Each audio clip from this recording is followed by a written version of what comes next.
En Es Radio, La Noche de Cuesta, con Carlos Cuesta. Bueno, pues seguimos analizando el tortazo, el enésimo tortazo del gobierno. Ahora va por los autónomos, pero aquí la cuestión es subir impuestos, subir cotizaciones sociales. Simplemente para que ustedes se pongan en contexto, desde que llegó Pedro Sánchez han subido la recaudación de los impuestos, es decir, han subido los impuestos y el pago de los impuestos en más de 160.000 millones de euros. Para que se hagan una idea de la comparativa de la cifra, cuando Pedro Sánchez llegó al poder, allá por mayo-junio de 2018, con la moción de censura, un IRPF anual recaudaba unos 82.000 millones. Vamos, traducido, que en equivalencia al IRPF es como si en estos momentos no estuviéramos pagando uno, ni dos, sino tres. De eso estamos hablando. Juan Ramón Rayo, bienvenido. ¿Qué tal? ¿Cómo estamos? Buenas Juan Ramón, ¿cómo estás? Vamos a hablar del último bofetón. Ya es que de verdad que se nos acaban hasta los calificativos para lo que está haciendo con el tema fiscal el gobierno de Pedro Sánchez. Nuevo tortazo a los autónomos, una subida que puede llegar incluso a superar los 200 euros, dependiendo del tramo en el que esté cada uno de los trabajadores. ¿Esto tiene algún sentido? ¿Esto puede ser letal para muchos autónomos, Juan Ramón? Hombre, desde luego para muchísimos autónomos será letal. Tengamos en cuenta que aquellos que ingresen menos de 670 euros mensuales, que son el colectivo supuestamente más desfavorecido y al que este gobierno dice que quiere proteger, ¿no? Los que menos ingresan y demás. Bueno, pues aquí entre 2026 y 2028 la cotización equivaldrá al 40% de sus ingresos netos si tomamos el tramo más alto. Es decir, si alguien ingresa en términos netos 670 euros mensuales, si ingresa 500 o si ingresa 400, prácticamente se te irá todo en cotizaciones sociales.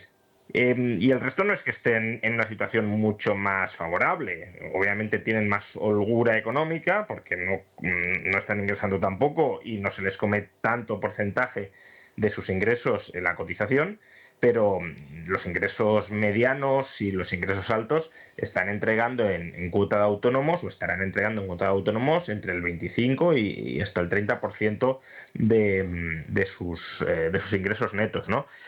Además, estas cifras no solo son escandalosas por sí mismas, sino por todo lo que han aumentado con respecto al momento previo a que este gobierno cambiara el régimen de cotización. En el año 2022 los autónomos tenían el derecho a poder determinar su base de cotización, porque en función de eso determinaban la cuantía de prestaciones que querían obtener del sistema, básicamente las pensiones, y claro, el 85% de autónomos escogía la base de cotización mínima y eso suponía que su cuota no llegaba a 300 euros mensuales. Es que ahora va a haber autónomos, por ejemplo los de mayores ingresos netos, que en 2028 van a pagar más de 1.200 euros al mes en cuota de autónomos.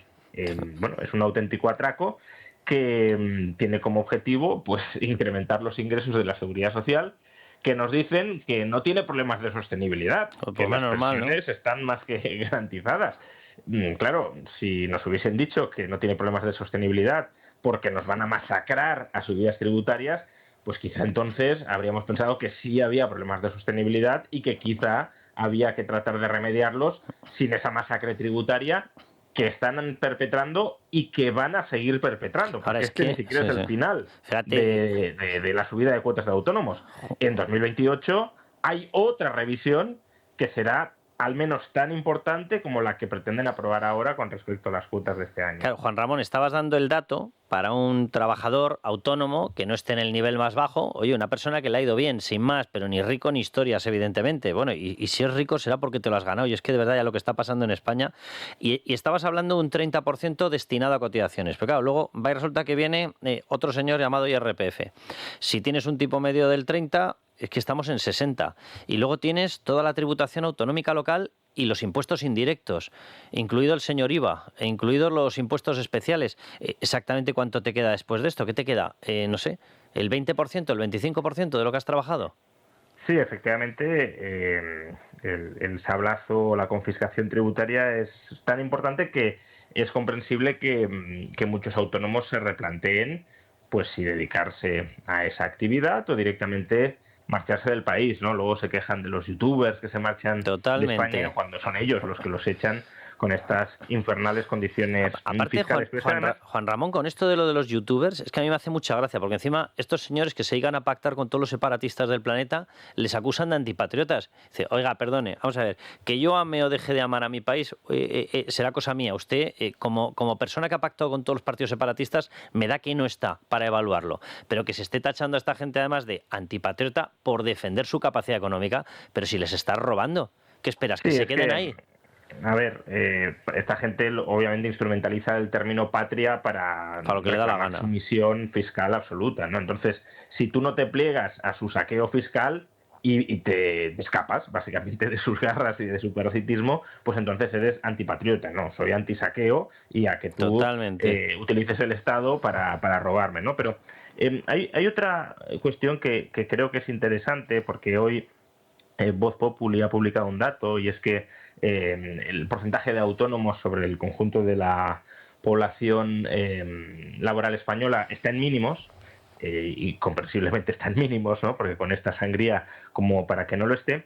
Y es llamativo porque desde el entorno de cuentas de Twitter, de izquierdas y oficialistas del gobierno, han salido todos en tromba a decir que este dato en realidad es muy bueno, porque los países más ricos, y esto es cierto, tienen un porcentaje de población autónoma sobre el total más pequeña. En cambio, en los países pobres, donde pues básicamente reina la informalidad, el autoempleo, el porcentaje de la población que se dedica a trabajo autónomo es alto, ¿no? Pero claro, aquí hay que distinguir. Una cosa es que el porcentaje de autónomos se reduzca porque el país se desarrolle, prospere, se vuelva más rico y por tanto haya gente que no tenga que trabajar, o haya gente que en lugar de ser autónomo pueda ser directivo o pueda ser un empleado medio alto de salarios muy potentes en una gran empresa. Y otra es que desaparezcan los autónomos porque los estás esquilmando. Totalmente. Eso es positivo para un país. Claro, si tú le impides a la gente ganarse el pan de la manera en que se lo venía ganando y no le estás dando ninguna alternativa, eso no es desarrollo, eso es condenar al subdesarrollo a todas esas personas. Nosotros tenemos España y efectivamente hay mucho autónomo. ¿Por qué? Pues porque, por desgracia, por saqueos fiscales, por barbaridades, por una tonelada de normas que cae encima a cualquier sujeto que quiera montar la más mínima actividad o el más mínimo negocio económico, resulta que no consiguen prosperar. Lo bueno que sería que los autónomos desaparezcan a tortazos, no, lo bueno sería que ese autónomo generase un negocio tan estable que se acabase convirtiendo primero en una SL, luego en una sociedad anónima, oye, y a lo mejor hasta una cotización. Y sí, esa es la vía correcta de dejar de tener autónomos, pero la vía correcta de dejar de tener autónomos no es arruinarlos. Claro, pero es que, digamos, que se estén poniendo la venda antes de la herida es muy significativo, porque la respuesta razonable a esta subida, bueno, la respuesta propagandística razonable a esta subida de cotizaciones debería ser algo así como, bueno, esto lo van a poder asumir o lo van a poder digerir, o es por su bienestar futuro, porque así tendrán una pensión más alta. Ese tipo de argumentos que son incorrectos, pero tendrían algo de sentido, ¿no? Pero aquí básicamente ya las cuentas alrededor del gobierno ya están aceptando que esta subida de cotizaciones va a destruir mucho empleo autónomo. Entonces ya están buscando la narrativa que justifique por qué es bueno que los autónomos desaparezcan como consecuencia de esta masacre tributaria que están perpetrando. Déjame que vaya a otro tema que yo creo que tiene más bastante que ver, porque claro, mientras vemos que nos saquean a impuestos, seguimos recibiendo los datos de inflación, ¿vale?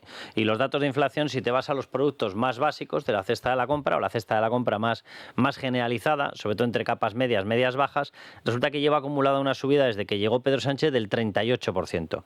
Y solamente en un año resulta que huevos y ternera, por ejemplo, han subido un 20%. Y dices, pero ¿exactamente qué país están dibujando? O sea, no puedes ser autónomo, no puedes montar una empresa. Si llegas a tener una propiedad inmobiliaria, eres el malvado propietario, que además eres un usurero y ojalá te llegue un ocupa, que protegeremos al ocupa. Si intentas comprar, los precios se disparan. O sea, esto es una locura. Sí, aparte que esta realidad, no sé si llamarla microeconómica, pero esta realidad que sí estamos palpando, contrasta aparentemente con esas cifras macro que nos dicen que son tan buenas, ¿no? El otro día el ministro de Economía, Carlos Cuerpo, salía a sacar cuerpo, a sacar pecho, diciendo que España en 2026, según el FMI, volvería a ser la gran economía de la eurozona que más crece, etcétera. Y este discurso, de nuevo, si uno mira las cuentas oficialistas que siguen al gobierno, porque yo creo que ahí se palpa mucho el nivel de debate y de discurso propagandístico, lo que venían a decir es, valen, pero no saquemos tanto pecho porque realmente para mucha gente la situación no está yendo tan bien. Y el argumento que se montaron para justificar esto es, si la economía crece tanto y la persona de la calle no percibe esa bonanza, es porque hay algunos pocos oligarcas que se están quedando con todo el fruto del crecimiento, ¿no? Pues los rentistas inmobiliarios, un poco todo lo que has mencionado antes, ¿no? Y entonces ese es el discurso que se está construyendo. La macro va muy bien, la micro ya empezamos a reconocer que no va bien, que a la gente común no le va bien, pero si la macro va tan bien y a la gente común no le va tan bien, es porque entre medias alguien se queda con los frutos del crecimiento. Y no. Ya lo hemos explicado muchas veces.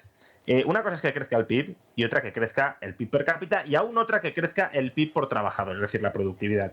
España es verdad que su PIB ha crecido bastante más que el de otros países europeos desde el año 2018-2019. Pero el PIB per cápita, que es la primera línea de medir el bienestar promedio de una sociedad, no ha crecido más que el de otros países europeos, ha crecido bastante menos. Salvo Alemania, tanto Francia como Italia, como la media de la Unión Europea, han visto incrementar su PIB per cápita más que el de España. Y el PIB por trabajador, la productividad, es hoy más baja que antes de la pandemia y antes de Pedro Sánchez, antes que en el año 2018. Bueno, es que tenemos, Juan Ramón, 2 millones de personas más. ¿Cómo no te va a crecer el PIB? Ese es el tema. Claro. Es que el PIB crece sobre todo porque hay más población trabajando dentro de España, no porque cada trabajador sea más rico, con lo cual no hay ninguna contradicción entre la micro y la macro. Si uno lee bien la macro y cómo se desagrega la macro, ve que la productividad por trabajador y la renta per cápita por español no lo están haciendo bien. De hecho, en ese dato tan rimbombante que nos daba Carlos Cuerpo de que el FMI estima que en 2026 creceremos un 2%, mientras que el resto de Europa crecerá menos del 1%, si uno mira cuánto estimaba el FMI que iba a aumentar en 2026 la renta per cápita, era un 0,7%, es decir, menos de la mitad del crecimiento del PIB se traduce en aumento de la renta per cápita. Y ahí de nuevo ya nos volvía a pasar Italia, nos volvía a pasar Francia, Alemania también nos pasaba en 2026 en crecimiento de renta per cápita. Entonces, ¿de qué estamos hablando? No estamos hablando de una bonanza que de verdad mejore la situación de cada trabajador. Lo que estamos hablando es de meter a más trabajadores o más extranjeros residentes en España a trabajar en este país, pero no estamos mejorando sustancialmente, aceleradamente la calidad de vida. Bueno, y eso, Juan Ramón, sin contar con la segunda trampa, que a mí es que me hace mucha gracia. Es decir, ¿qué está tirando en estos momentos del PIB? Que parece que es el único indicador económico que ha conocido esta gente, que es una cosa maravillosa, ni siquiera el PIB per cápita, como tú decías. ¿Qué es lo que está tirando? El gasto público. ¿Y el gasto público con qué se paga? Con los impuestos que le quitas a la población. Pues espera, que casi ya te aplaudo mañana. O sea, para elevar artificialmente el dato, lo pagas con lo que me quitas a mí. Y todavía esperarás que esté contento. Cuando hablamos de renta per cápita, hablamos de PIB dividido entre población, pero luego si miramos la renta disponible de los impuestos, claro, si la renta per cápita no ha subido demasiado y los impuestos sí han subido mucho, pues claro, para muchísima gente, porque además este es un dato promedio, es decir, si la renta per cápita, el promedio, crece poco, eso significa que habrá gente que en promedio esté algo mejor o bastante mejor y otra que estará peor o bastante peor. Y si además a todo esto le pasas el rodillo impositivo, pues claro, aún habrá más gente que esté peor que hace 5 o 6 años. Y esto es que no es una... A veces se dice, no, las estadísticas no cuentan toda la realidad, hemos de salir a la calle. No, es que esto se lee en las estadísticas. Es que esto está en los datos. Solo que tienes que leer mínimamente bien esos datos y no quedarte con el titular agregado de el PIB crece ya. Pero ¿por qué crece? ¿Y cómo crece? O sea, esto literalmente, para que la gente lo entienda, sé que una paga no sería el PIB, pero sería como si tú tienes un hijo y le das 50 euros de paga. Le dices, bueno, como tienes 50 euros, no te voy a cobrar impuestos, ¿vale? Acto seguido le dices, oye, que te voy a subir, ¿vale? A 100, pero como ahora cobras 100, te voy a cobrar 60 en impuestos. ¡Joder, qué rico eres, eh! Hombre, pues antes recibía 50 y ahora recibo 40. Sí, o como si tuvieras 2 hijos y dieras 80 de paga para los 2 y dijeras, mira, doy más paga, ya, pero es que antes era uno y cobraba 50, ahora somos 2 y cobro 80, ¿no? Entonces estamos peor. Entonces sí, claro, es que estas cosas tan elementales de contabilidad nacional a ver, que yo no estoy diciendo que el dato de PIB no haya que tenerlo en cuenta, por supuesto que sí, porque, por ejemplo, para la ratio deuda-PIB, para saber si España está más o menos relativamente endeudada es importante, pero para el debate que va luego de la gente vive mejor o vive peor, está progresando o está estancada, ahí claro que tienes que mirar como mínimo la renta per cápita, y no aparece en ningún titular de estos grandilocuentes que nos venden que España es la locomotora de Europa, cuando es una locomotora, en términos de generar bienestar, muy gripada. Oye, vamos a hablar de otra cosa grandilocuente que ya hemos estado hablando en el programa, de este famoso teléfono de la esperanza inmobiliario, Dios bendito, que encima le ponen el número 047 para decir, porque en el artículo 47 de la Constitución viene recogido el derecho. Bueno, yo ya lo he explicado antes en el programa, vamos a ver, el artículo 47 de la Constitución, para esta gente que yo creo que no se ha leído ni la Constitución, van de juristas y no se han leído ni la Constitución, el artículo 47 viene recogido en un apartado que se llama Principios gestores de la política social, etc., etc. Principios gestores, es decir, lo que supuestamente tienen que hacer los políticos. El artículo 33, que el artículo 33 sí es el derecho a la propiedad privada, aparece en el apartado de derechos. ¿Por qué? Porque sí es un derecho. Bueno, pero más allá de la explicación jurídica, que les dará lo mismo, porque estos vamos, no absorben, pero ni aunque les caiga encima todo el jarro de agua. Resulta que nos vamos a lo que ha pasado hoy en Bruselas, que evidentemente no ha tenido todavía en cuenta el teléfono de la esperanza, y resulta que le ha pegado un zurriagazo al gobierno de muchísimo cuidado, diciéndole, oye, todo esto que estás haciendo, el supuesto control de los precios de alquileres, no solamente es que no sirva para nada, es que es contraproducente.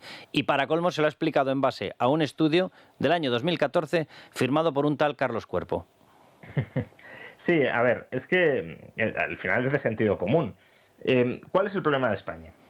Que hay más demanda de vivienda que oferta de vivienda disponible, sobre todo en ciertos núcleos urbanos, ¿no? Que esto está muy ligado con lo que decíamos antes, porque ha crecido el PIB, porque ha aumentado en más de 2 millones de personas la población, y claro, esa población ha entrado de nuevas y quiere residir en algún sitio, como es lógico, no ha aumentado la construcción de vivienda al mismo ritmo ni de lejos, y por tanto hay un déficit de inmuebles, ¿no?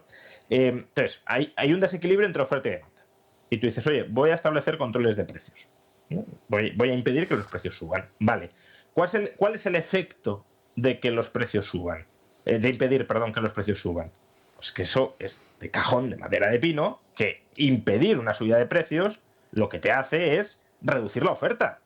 A lo mejor a corto plazo no la vas a poder reducir mucho, porque si ya hay contratos firmados y no permites que se rescindan, vale, a corto plazo puede que el daño no se note tanto, que sí lo hemos notado, ¿eh? O sea, la caída de la oferta de alquileres en aquellas regiones como Cataluña, que han establecido controles de precios, ha sido muy considerable. Pero bueno, sí, porque además los nuevos pisos no están entrando, claro. O sea, si no ven rentabilidad, no entran nuevos pisos. Eso lo notas inmediatamente.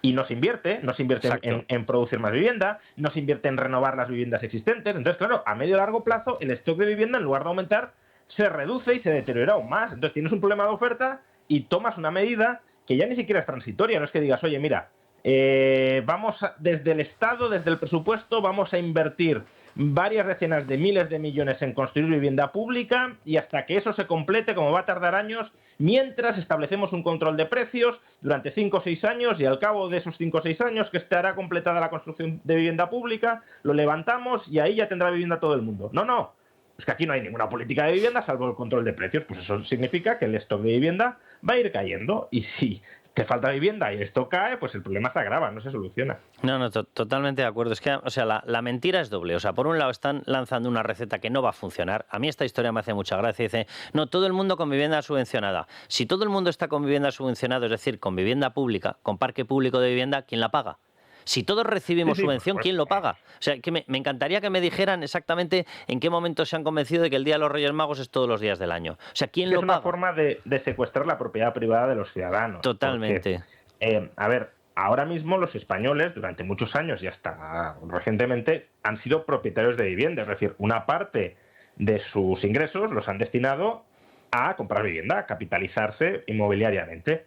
Y así han devenido históricamente propietarios de vivienda. Ahora la solución, ¿cuál es? No, que sea el Estado quien construya. Vale, no para personas que no se lo puedan permitir, etcétera, sino que al menos el discurso, porque luego la práctica presupuestaria está nula, pero el discurso ideológico es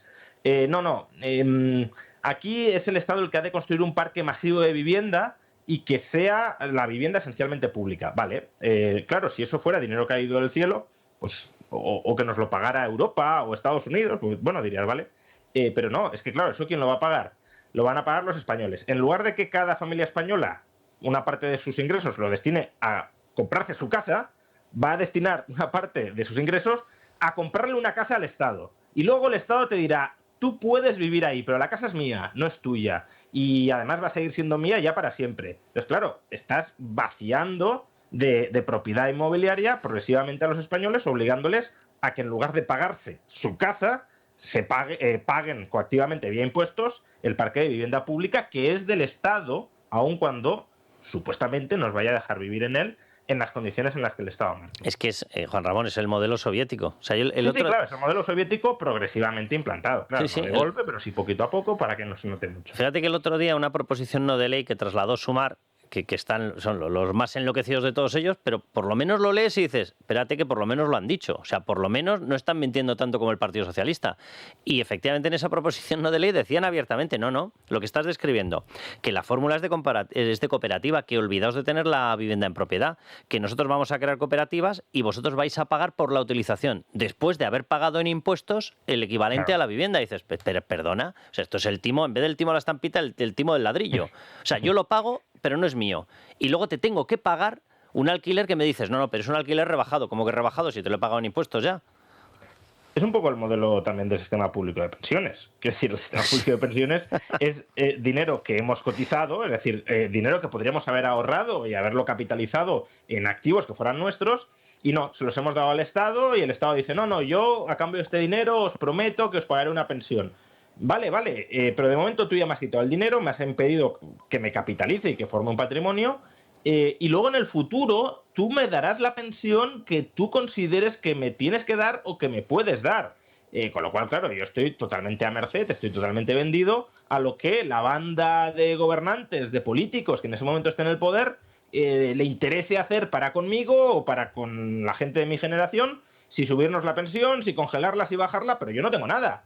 Y por supuesto yo no les puedo legar nada de todo eso a mis hijos o a mi pareja, no, o sea, todo eso lo controla el poder político a pesar de que lo hemos pagado nosotros, porque de nuevo, no es dinero que hayan puesto ellos y que, claro, si lo han puesto ellos, pues ellos decidirán si nos dan más o nos dan menos. No, es dinero que hemos puesto nosotros, que manejan ellos y que luego establecen ellos las condiciones en cómo nos lo devuelven, si es que nos lo devuelven. Oye, te hago una última pregunta muy rápida. Si tú de pronto tecleas 047 en el teléfono, llamas y te sale Pedro Sánchez, ¿qué haces? Colgar. De Yolanda Díaz casi ni te pregunto, ¿no?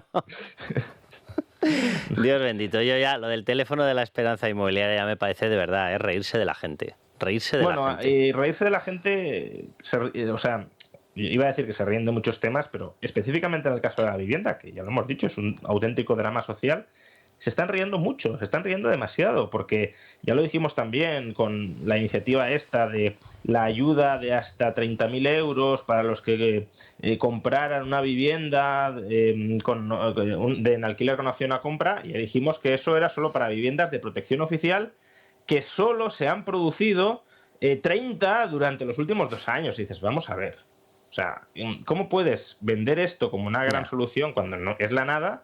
Y cuando realmente tienes un problema gravísimo que afecta a cientos de miles de personas. Y aquí lo mismo, el teléfono de la esperanza. Ya me dirás tú, a una pareja joven que busca emanciparse, que está atrapada a lo mejor en un piso compartido pequeño y carísimo, y que además ya no es que no se pueda emancipar, sino que no puede ahorrar y no puede construir un patrimonio personal, que le digas, no, bueno, pues no dejamos construir, usted no va a ser propietario nunca porque nosotros lo estamos bloqueando, pero aquí tiene un teléfono de la esperanza que sea una especie de consuelo. Espérate tú, Juan Ramón, que ahora que ha perdido el trabajo, un tal David Sánchez, hermano de Pedro Sánchez, no lo acaben enchufando ahí.